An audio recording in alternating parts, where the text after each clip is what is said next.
Country music likes to brag that it tells the truth. Plain as dawn and twice as bright, yet the Nashville skyline was built on half-smothered whispers. Managers bribed county clerks to revise birth dates. Publicists shredded court transcripts faster than they shredded set lists, and label chiefs decorated lies with as many rhinestones as a Porter Wagoner suit. Tonight we press our ear against that glittering facade and listen for the rumble underneath. 21 legends, voices that turned dusty two-lane stories into anthems, carried private storms the tour posters never pictured. Their vinyl promised salvation, but backstage children waited for a father who never signed their yearbooks. Wives negotiated bruises into alimony, and jealous cousins loaded revolvers while the final encore still echoed over the fairground. This isn't gossip for gossip's sake. It's the missing verse that makes the melody whole. Strip back the studio gloss and you'll discover families stapled together by non-disclosure agreements, adoptions filed under aliases, and inheritances fought over in hospitals that smelled like antiseptic and IV drips. We're about to drive the back roads of country's golden era, mile markers painted with secrets. Some tragic, some petty, all undeniably human. The journey begins with Hank Williams, the hillbilly Shakespeare who squeezed more longing into 29 years than most singers manage in 90. His ballads quiver with desperation, yet none mention the baby girl born to a mobile waitress after a Gulf Coast rendezvous. To keep Opry audiences from clutching their pearls, Hank's label mailed hush money every month. No return address, just cash and an unsigned postcard of the Ryman steeple. The child grew up learning her father's name from jukebox labels while her mother wept over every royalty check that never came. Years later, she tracked down Hank Jr. backstage, and the two compared cheekbones under fluorescent lights, stunned by their mirror image dimples. Across state lines, Willie Nelson heard a similar knock. An old family friend phoned to say the shy teenager at the reunion was Willie's, a fact concealed because her mother feared the tabloids more than poverty. Willie, ever the philosopher, simply wrapped the girl in a long braid of a hug and wrote her into the next will. Dolly Parton keeps coy silence on rumors of her own secret child, donating scholarships through a Sevier County trust fund whose beneficiary smile looks suspiciously like Dolly's before veneers. Marriage, in country lore, is sacred, at least until the roadies load the amps. Patsy Cline's voice could shatter chandeliers, but at home Charlie Dick shattered dishes, his rage echoing louder than her high C. Magazine spreads showed the couple nuzzling in matching fringed jackets, while neighbors heard cabinet doors slammed hard enough to rattle window panes. Tammy Wynette told reporters a masked stranger kidnapped her, pistol-whipped her, and dumped her on the highway. Years later, her daughters studied the hospital photos and recognized the pattern of her husband, George Ritchie's belt buckle.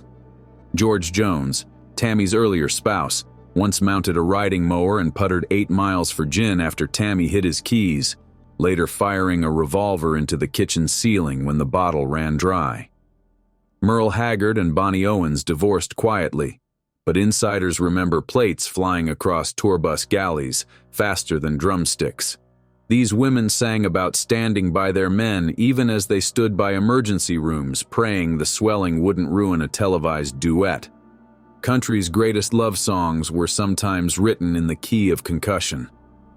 Addiction prowled the honky-tonk like a stray dog, nosing through stage doors for scraps. Johnny Cash tucked amphetamines inside a hollowed-out Bible, convinced divine loopholes covered pharmaceutical sins.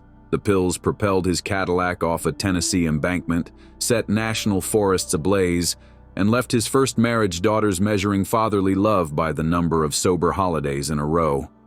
Waylon Jennings barricaded himself in Studio A with cocaine piled like biscuit flour. Engineers slid sandwiches under the door while producers wired advance payments to suppliers across town. Tanya Tucker was 13 when Delta Dawn hit.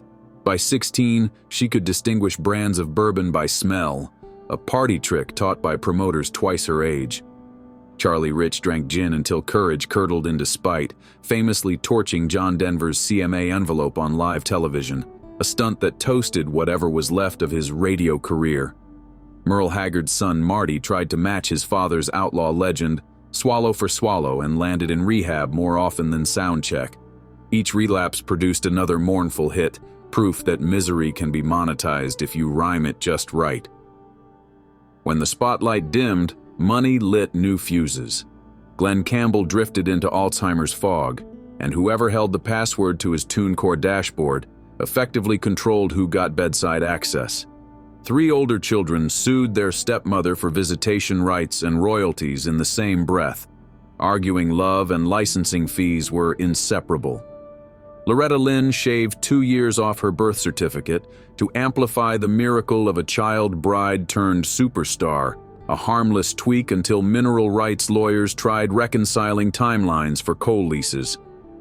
Conway Twitty built a tourist empire called Twitty City, complete with guitar-shaped swimming pool, yet died with 4 overlapping marriage licenses in a filing cabinet.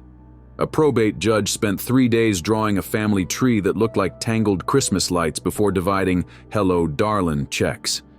Even the gentle Glenn, who once crooned "gentle on my mind," left behind a trust so combative that a mediator compared it to a bar fight conducted in whispers. Control was another instrument, and some stars plucked it until the strings snapped. Porter Wagoner's jackets glittered like galaxies, but his contracts trapped Dolly Parton in fine print so tight it squeaked. Dolly bought her freedom by writing "I Will Always Love You," then watched Porter claim he deserved a cut of Whitney Houston's blockbuster cover. Buck Owens beamed on Hee Haw, yet backstage he fined bandmates for missed notes and forbade them from signing solo deals, arguing unity while counting solo residuals. Roy Acuff wrapped himself in the flag, but former Opry staffers recall him vetoing integrated jam sessions, warning that tradition might fracture if blackpickers joined the circle. Decades later, Charlie Pride's portrait glowed on the Opry Jumbotron during an Acuff medley, LED pixels rewriting a history the king of country once delayed. Minnie Pearl, born Sarah Cannon, hid her wealth behind a 10-cent price tag, discreetly funding scholarships even as her cousins donated to segregationist campaigns. Country's house of cards balanced on money, power, and the hope no one would peek beneath the tablecloth. Some legends flirted with outright homicide. Jerry Lee Lewis bragged that he mixed gospel with the devil's rhythm, but nobody could explain why 2 of his wives ended up in coffins under circumstances the sheriff still calls inconclusive. One night in 1976, he rammed Graceland's gates drunk, pistol on the dash, demanding Elvis come outside for a showdown. The cops confiscated the gun, but the myth stayed loaded. George Jones, mid-bender, once chased a cousin through the kitchen firing warning shots. Patched drywall hides the story in listing photos today. Meanwhile, Marty Robbins bet entire tour profits on roulette and wired promoter advances to cover markers before breakfast, risking federal prison for outstanding taxes. Violence and vice didn't kill careers. They merely gave disc jockeys juicier banter between spins of the new single. Fans bought tickets hoping lightning might strike on stage, proof that danger made the fiddle cry sweeter. Yet the wounds that bled slow were often crueler than the tabloid explosions. Glenn Campbell's eldest daughter sat alone in a parking lot after a security guard refused her entrance to her father's farewell show. Her name wasn't on the authorized list faxed by the new wife. Patsy Cline wrote diary pages about counting bruises like rosary beads, then burned them so her children wouldn't inherit the smoke. Tanya Tucker once woke in a hotel bathtub, party still raging in the suite, every adult too busy snorting laughter to notice the teenager turning blue. Merle Haggard confessed he feared prisons less than he feared failing his kids, yet missed birthdays while touring to pay rehab bills. These sorrows produced softer songs, the B-sides that fans play at midnight when liquor and memory start slow dancing. They remind us that behind every neon marquee a family waited, praying the standing ovation would echo long enough to pay for counseling. Secrets rarely stay buried forever. Wynonna Judd was in the middle of a platinum tour when a tabloid hinted the man on her birth certificate wasn't her father. Naomi gathered the family around Thanksgiving turkey and confessed, when Anna felt the floorboards tilt but steadied herself with the same brass that carries her alto. Elsewhere, a mobile genealogist traced Hank Williams's hidden daughter, introducing her to Hank Jr. under fluorescent stadium lights. They shared matching dimples and a stunned silence, broken only by feedback from the monitors.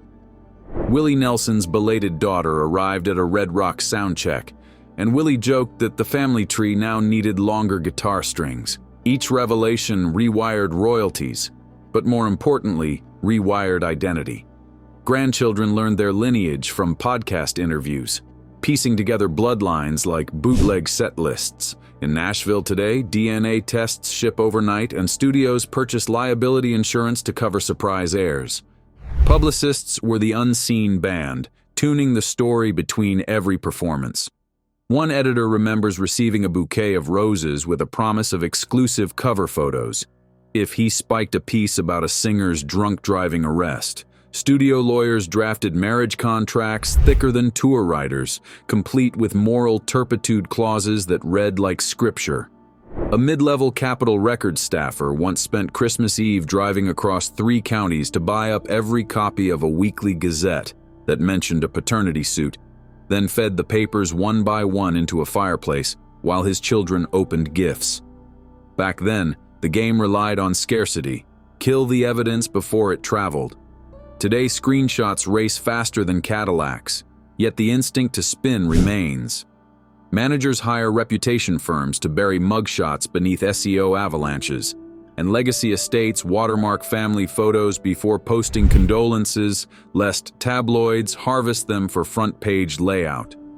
The machinery of myth-making evolves, but its power source is unchanged. A public that prefers its heroes spotless until the moment the halo cracks, at which point they prefer carnage. Legacy, in the end, is a duet between what happened and what people remember. Glenn Campbell's Alzheimer's tour introduced audiences to a man who forgot chord changes yet still felt applause vibrate through his palms. Fans wept, not because the notes slipped, but because they finally saw the fragile flesh beneath the rhinestones. Porter Wagoner died insisting Dolly owed him back royalties.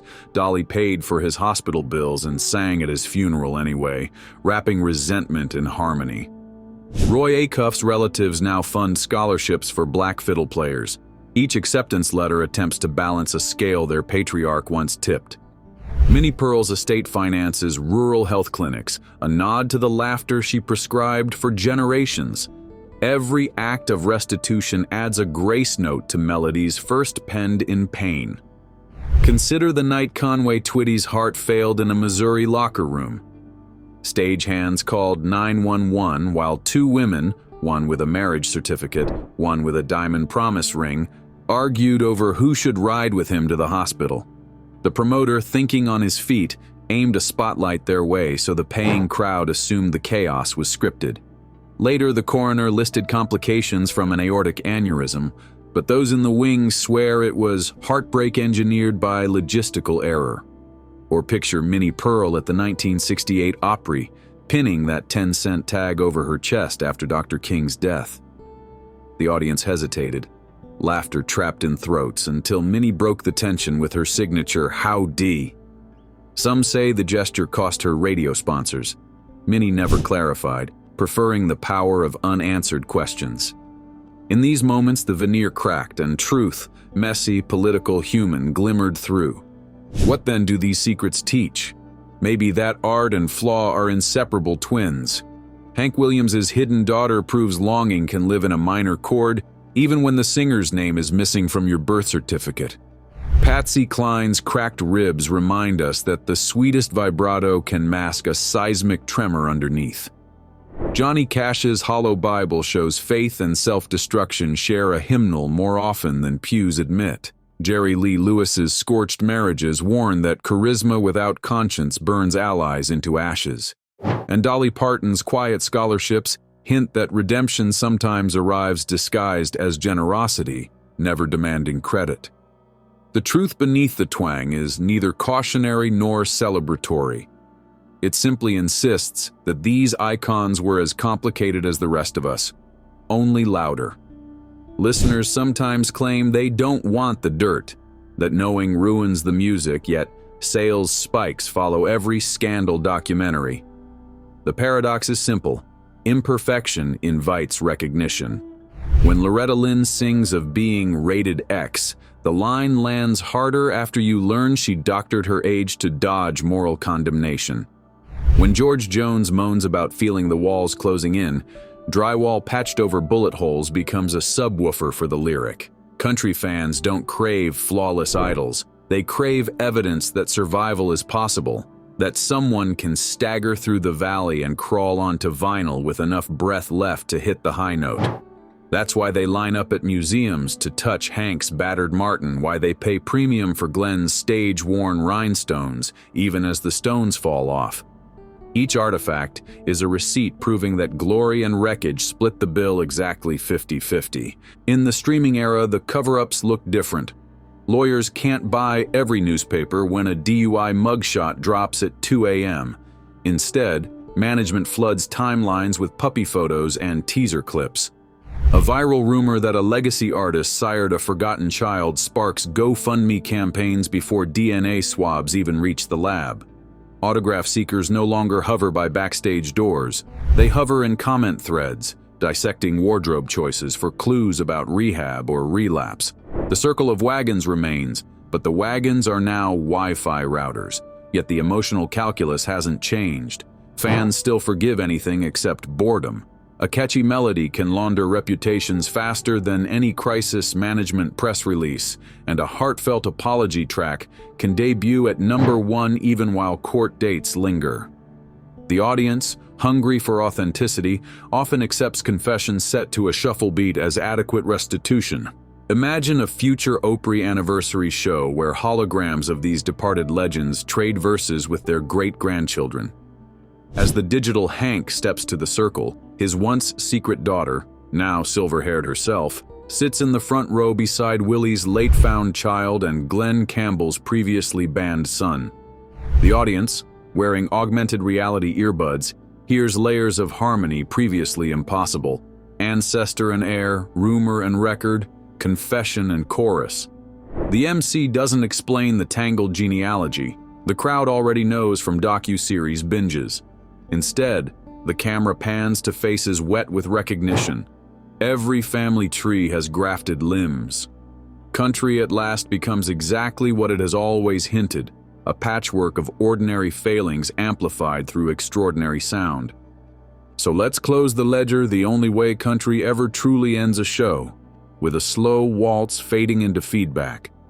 Picture the stage after the house lights rise. Wrappers of guitar strings curl like question marks around mic stands. A single rhinestone, shaken loose from a nudie suit, twinkles on the floor, reflecting both the spotlight and the exit sign. That lonely sparkle sums up the entire enterprise. Beauty produced by friction, destined to be swept away by the janitor before dawn. Maybe you're tempted to judge these singers for their failings or to excuse them because the songs were just that good. Neither impulse captures the deeper lesson. What matters is the tension itself, the way human contradiction can vibrate wood and wire until it makes a sound that freezes strangers mid-heartbeat. In those suspended seconds, listeners feel less alone, and the performer, no matter how selfish or broken, briefly becomes a bridge instead of a barricade. That alchemy depends on truth hiding in plain sight. The syllables of every chorus carry microscopic DNA from backstage arguments, undisclosed pregnancies, unpaid bar tabs, whispered racial slurs, secret charity checks, and late-night 911 calls. The record needle reads those grooves like a seismograph, translating imperfections into empathy. When the platter stops, the silence left behind is instructive. It asks whether we can extend to ourselves the same mercy we just granted the singer, whether we can mine our worst mistakes for a melody someone else might need. If the answer is yes, then the ugliness was not wasted.